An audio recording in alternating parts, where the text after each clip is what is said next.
tell us where you were born. I'm born in Naing, Burma. And she was another family that had to flee from the soldiers who were coming to persecute them. So tell us about your experience fleeing Burma.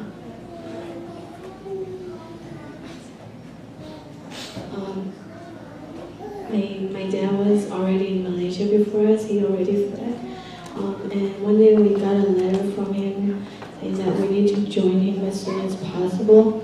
But we know that the journey would be dangerous because if the government finds us or knows that we're leaving the country, they can put us in jail. But we trust in God, so we set out to join my father in the camp. And there, in the border between Myanmar and Thailand, there was a river that we had to cross. And there was a man that was willing to help us sail across the river, and so we brought the boat to sail across. And my sister was just 1 year old, and it was at night, so we were afraid that she might cry or make a sound that other people might recognize us. And in the middle of the river, there was a little island of land,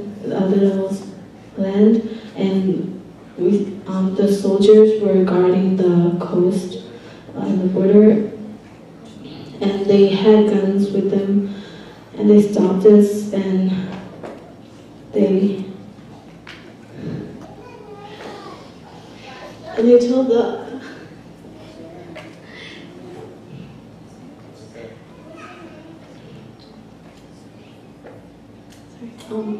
told the adults, including my mom, to get out from the boat, and they had their gun points at them.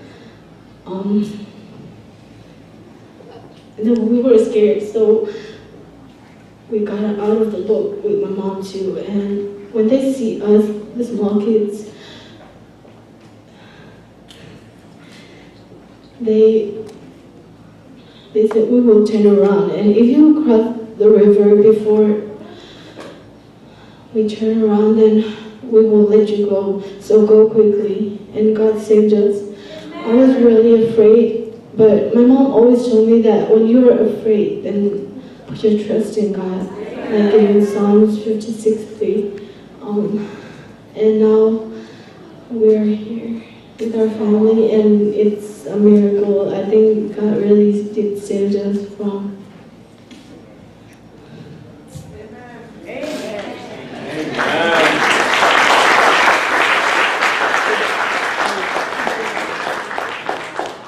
As you can see, it's not easy for them to get back up here and to relive those memories and share with us. But as I was sharing with them earlier in Revelation 12:11, it says, they overcame him by the blood of the Lamb and by the word of their testimony.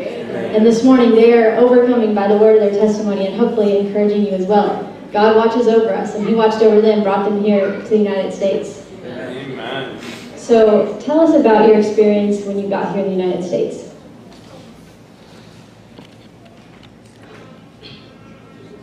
I was really glad that we finally got to somewhere safe, and that we might be out of fear, that we might not have any fear anymore. We're in a safe place, we don't have anything to worry about. But it was a whole nother kind of difficulty that was waiting ahead of us. At school we didn't know any English, we didn't understand the teachers, and we couldn't learn anything. And in addition, there were many bad people like gangsters, and they always fight. So we ended up being distracted by focusing on schoolwork.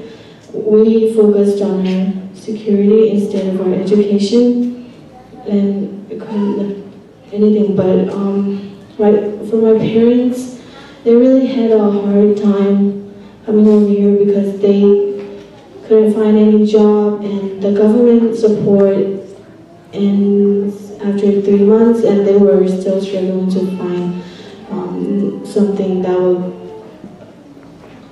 some job that would help us support. But we kept praying, we had trust in God, and before the end of the month, they were lucky to find a job that would help us pay for the bills. It was a chicken factory. It was not enough, but still they got something. And with the help of Free and other people, we were able to live life a little bit easier.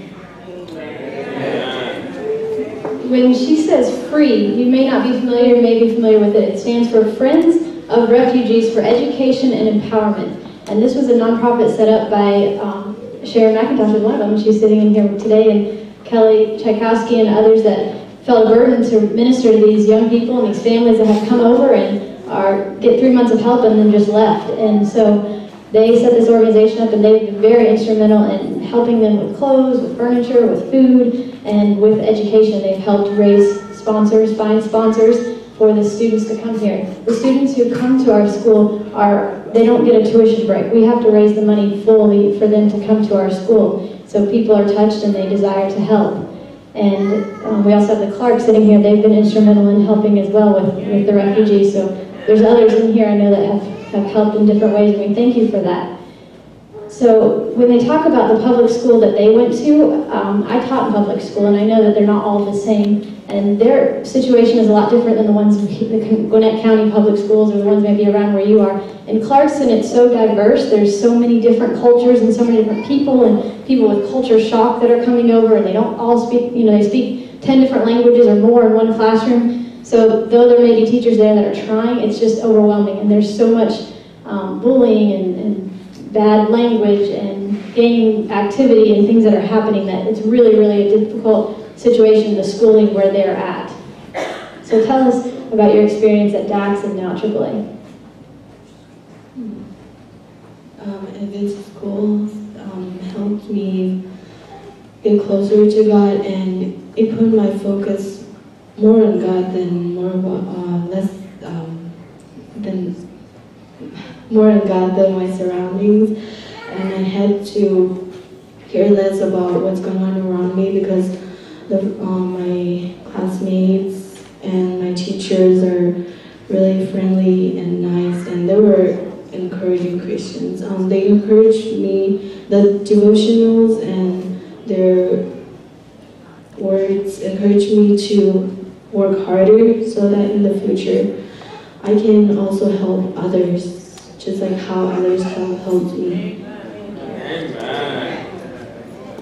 And that's truly the spirit of the refugees that we've had, is they're just, when you help them, they want to help others. And so we have become a safe haven, our school and our church, when they're able to come to these refugees.